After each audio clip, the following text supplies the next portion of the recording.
Haçlı ordusu Selçuklu topraklarını kana bulayacak. Ne kadar da güzelmiş. Bir Selçuklu hatununun ırzına el uzatmak, ecelini çağırmak demektir.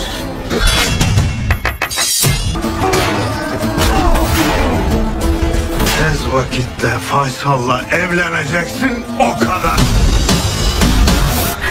Karnal. Aklımın intikamını almaya geldim soysuzlar.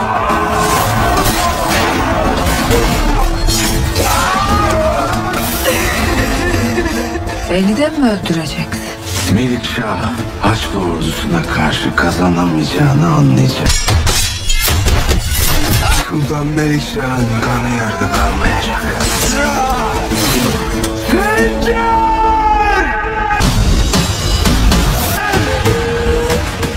Sultanım.